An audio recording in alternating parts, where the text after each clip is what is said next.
Bienvenue sur ma chaîne, je suis David Kimbangi, entrepreneur, investisseur, coach en développement personnel. Sur cette chaîne, nous parlons de l'entrepreneuriat de manière générale, l'investissement, la motivation, les mindsets, l'état d'esprit qu'il faut avoir afin de percer, de merger dans le business et nous parlons du développement personnel.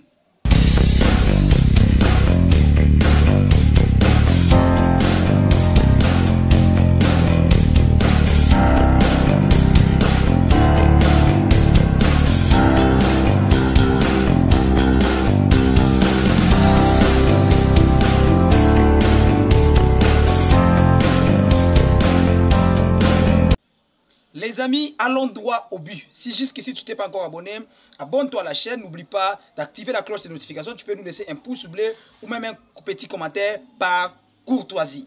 Nous allons parler d'un sujet pertinent, d'un sujet tellement sensible, les amis.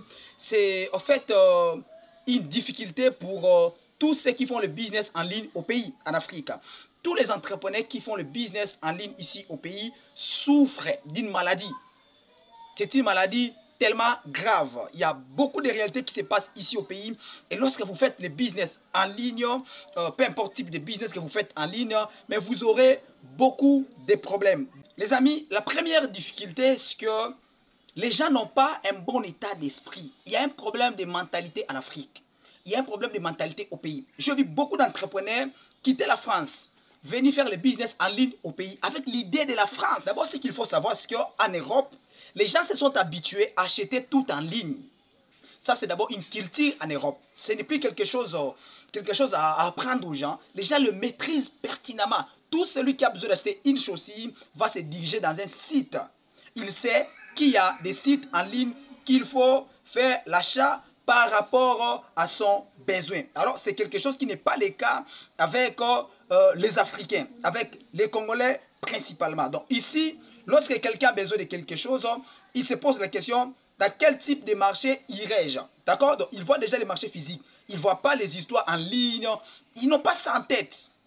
C'est à peine que cette culture commence à entrer petit à petit. Et sur 100% de la population, je vous dirais, 10% ou 15% de la population seulement maîtrise l'importance des business en ligne, les achats en ligne. Que quand on a besoin d'acheter quelque chose, il faut se connecter. Il faut aller dans un site, il faut aller dans une boutique en ligne et passer sa commande. Donc, quand vous quittez la France, Belgique, Angleterre, peu importe pays, vous revenez faire le business ici en Afrique avec déjà l'idée que vous trouverez les Africains comme les Européens. Ça, c'est déjà un problème. Votre business en ligne ne marchera pas. Pourquoi votre business en ligne ne marchera pas? Parce qu'il faut connaître comment les choses se passent ici. Donc, ici, il n'y a que 15% de la population qui fait les achats en ligne. Une petite partie de la population qui fait des achats en ligne. Mais une grande partie n'a pas ça comme culture. Donc, il y a déjà un problème de l'état d'esprit.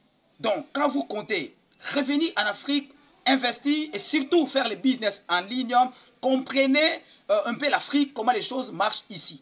Je ne vous dis pas de ne pas faire le business en ligne, mais de le faire en ayant déjà une image en tête par rapport à comment les choses se déroulent, les choses marchent ici en Afrique. Il y a déjà une différence entre notre manière de faire les achats ici en Afrique et en Europe. Les Européens, ceux qui vivent la France, ceux qui vivent les autres pays d'Europe maîtrisent les achats en ligne, mais ce n'est pas le cas avec nous ici en Afrique. En Afrique, les gens aiment les cache-cache, c'est-à-dire qu'ils se dirigent dans une boutique, dans un marché, il fait son achat, il rentre à la maison, les histoires en ligne là, c'est tellement ennuyant. D'ailleurs, pour votre information, seulement 40% ou même 35% de la population, une petite partie de la population qui a des téléphones smartphones. Donc c'est ça déjà un problème. C'est ce que nous appelons Android, les téléphones intelligents, smartphones, ici au Congo particulièrement et l'Afrique en général, vous allez retrouver seulement une petite partie de la population qui en a. Donc, et généralement ce sont des jeunes qui en ont, ce sont des jeunes.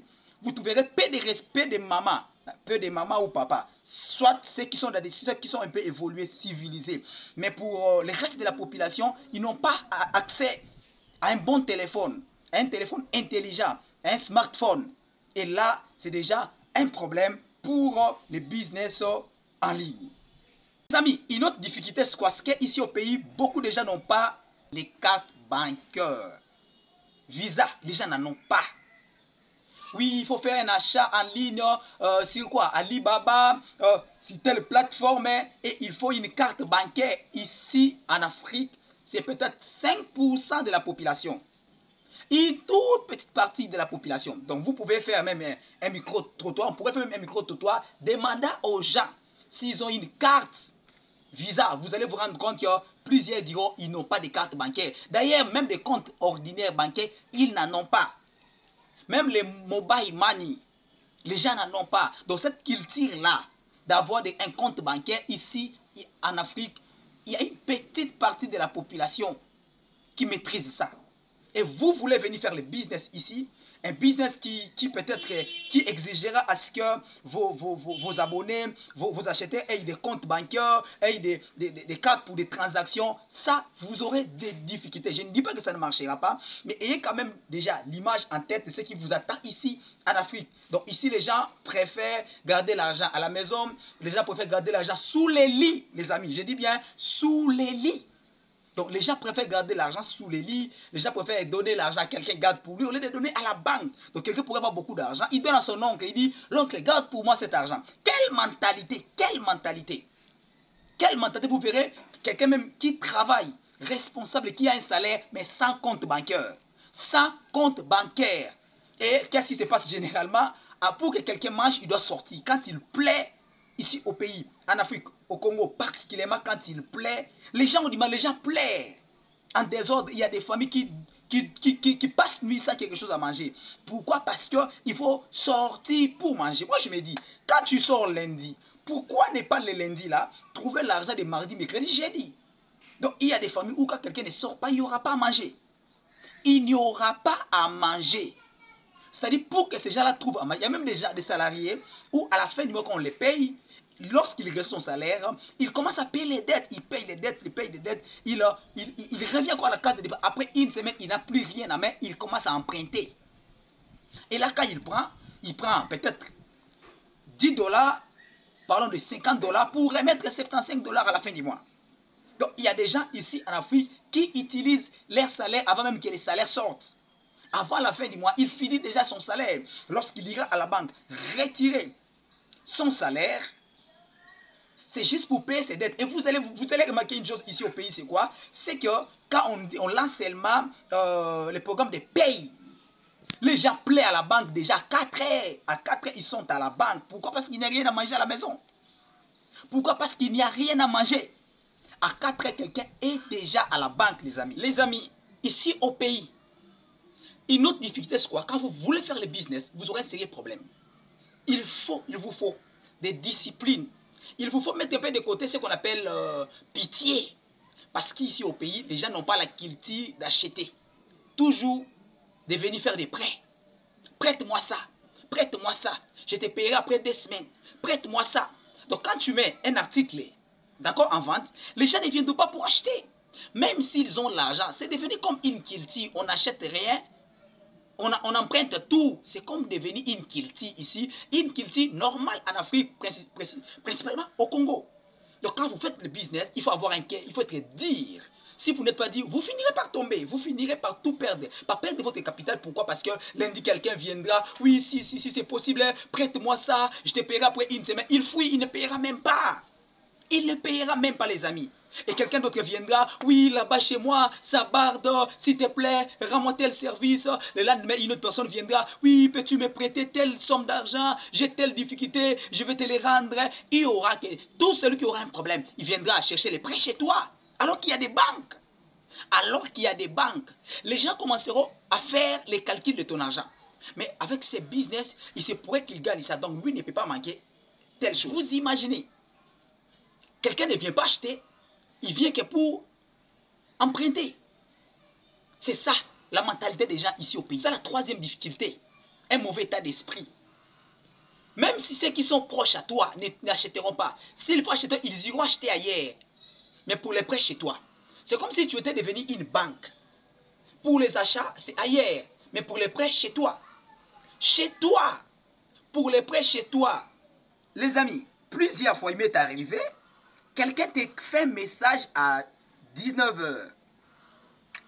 il t'écrit à 19 et il te dit, il y a même une personne qui m'a choqué une fois.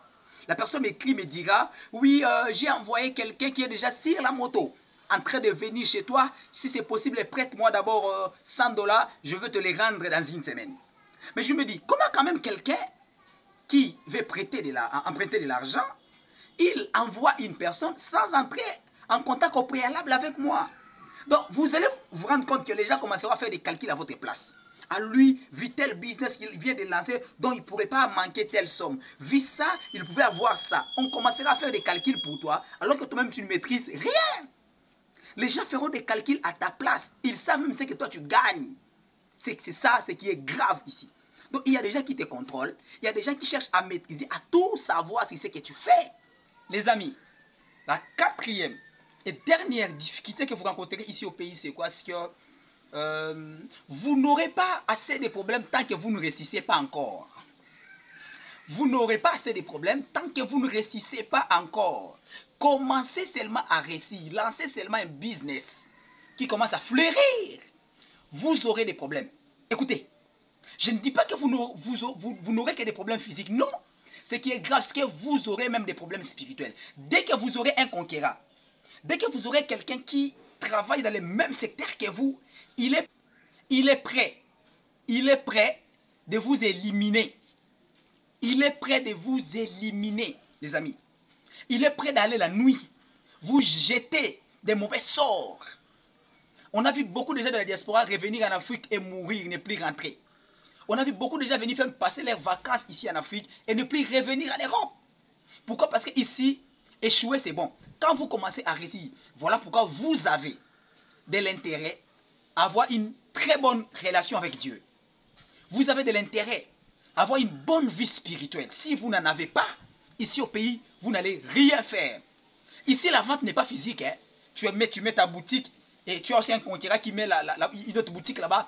Peu importe tes techniques de vente, si tu n'as pas une bonne spiritualité, lui là, avec une mauvaise spiritualité, va faire des cérémonies la nuit. Tu viens, il met des articles à 10 $, toi 7 $. Les gens vont là où il y a 10 $, toi 7 $, alors que tu as des articles de très bonne qualité.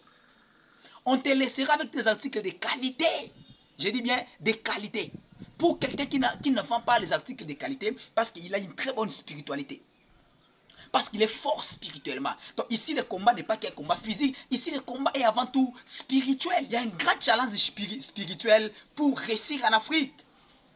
Pour se stabiliser, pour avoir un bon business. Préparez votre état d'esprit à tout ça avant de rentrer faire le business.